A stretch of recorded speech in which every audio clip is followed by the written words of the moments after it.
Thanks for watching this video today. As always, if you like this content and like to see more of it, make sure you hit that subscribe button.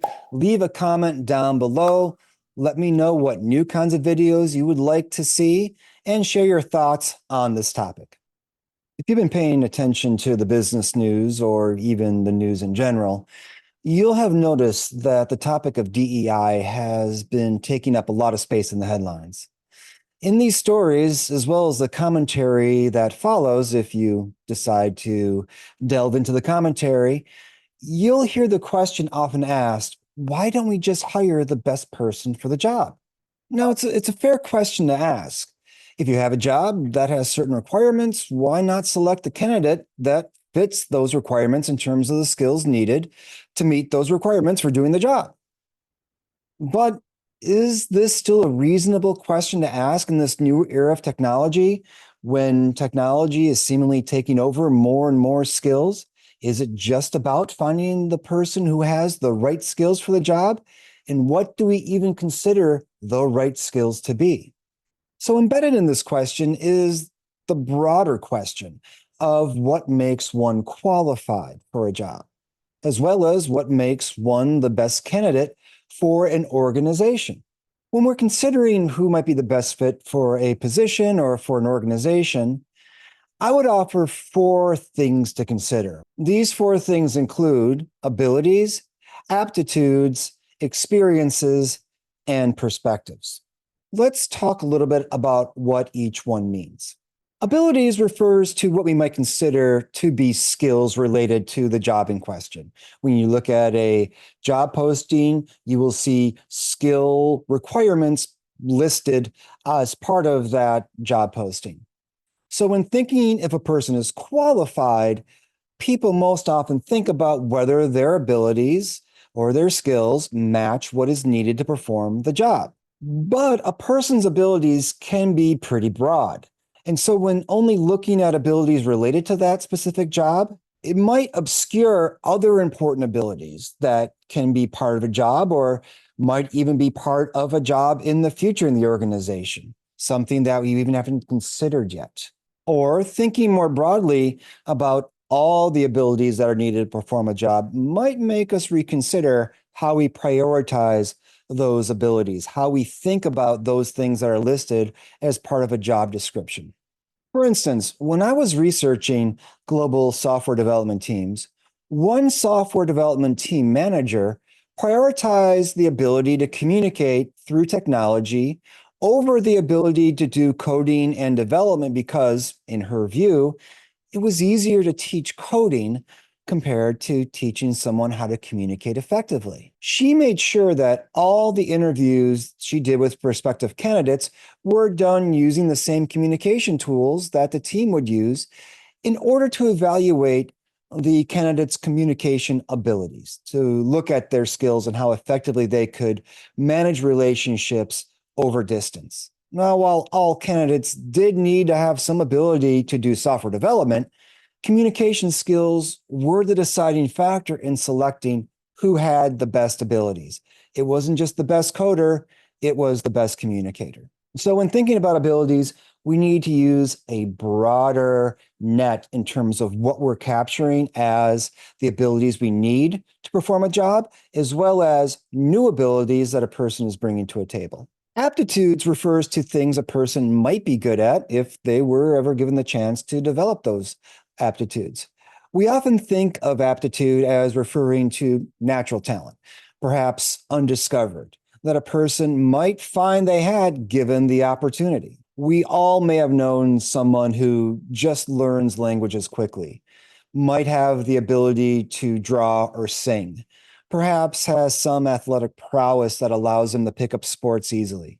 And to be honest, it can be very annoying to know that kind of person who seemingly can just pick up these things without much effort, or definitely less effort than it might require us, or more specifically me, to become good at those things.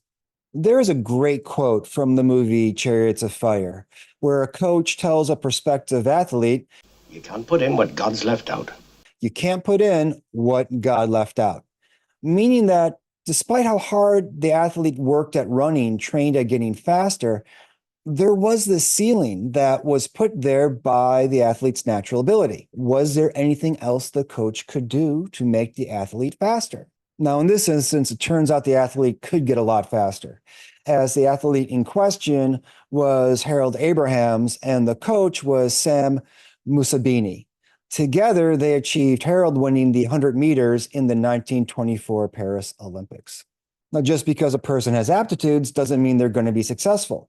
That person still has to work at developing that aptitude and turn that aptitude into a skill or ability. Additionally, that person has to be given the chance, the opportunity to develop that aptitude. So we might look at a candidate not just for what that person can do already, but what they might be able to do given the proper support and opportunity to develop. We might think of that person as a diamond in a rough that only needs to be given an opportunity to shine. Experiences, as I use it here, is a broad concept that refers to not only experience related to the job, but also a broader set of experiences that can add to what the person brings to the position and the organization. Let's say, for instance, that a person had to put themselves through school. That is a particular kind of experience that might translate well into a position in terms of determination, drive, focus, and character. Let's say another person has lived in other countries or has traveled extensively. That experience might translate in any number of ways that can benefit an organization and make that person successful in their position. Essentially, we're looking at experiences that have enhanced a person's life. And as a result of that experience, makes that person a better candidate beyond just thinking about their abilities or skills. Now, obviously, if a person has experience related to a job, that can be beneficial because they are familiar with what is needed to be successful at that position. But at the same time, other kinds of experiences not related to the job can also have a positive impact on the position and the organization. So when considering experience, it's important not just consider experiences related to the job, but more broader experiences that makes the person who they are. Finally, we have perspectives that people can bring with them. Perspectives are something that we accumulate throughout our entire life.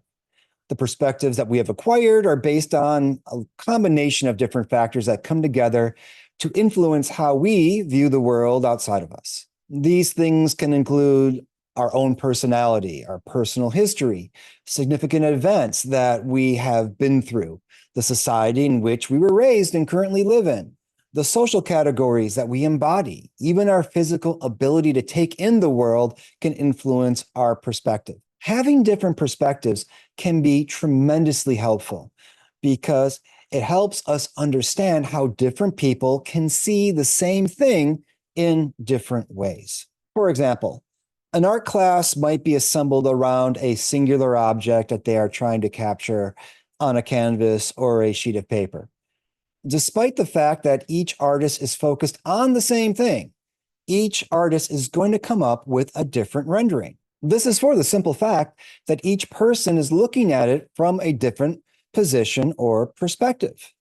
It would make no sense to debate which one was the right painting or drawing because each can be right from the point of view from which it was seen. Different perspectives can be tremendously beneficial to an organization. These different perspectives can help us understand how something can be viewed differently by different audiences, figure out how to appeal to different groups, develop ideas for new products and features, and contribute to a greater awareness of the world. So when thinking about perspective, it's important to consider whether or not a candidate is bringing a unique perspective to the organization and to the position that was not present previously, and whether or not that perspective adds to the organization's ability to do better work and achieve better outcomes. Taken together, all these points can lead us to look at candidates beyond just what their technical competence might be. To do any job, a person has to have skills that can facilitate that job getting done. And at the same time, just having a particular skill set may not be enough to be successful. So when asking whether or not a person is qualified for a job, we might think about asking the following question: qualified in what ways? their abilities, their aptitudes, their experiences, maybe their perspectives. With expanded automation, artificial intelligence, and machine learning, is a person's abilities the most important thing? Especially when those abilities might be replaced by that technology. Are there other features that make a person more attractive as a candidate? A new age and a new era require new considerations regarding what makes a person the best fit for any position. Those who look beyond just skills are in the best position to take advantage of a world of new opportunities. Thanks.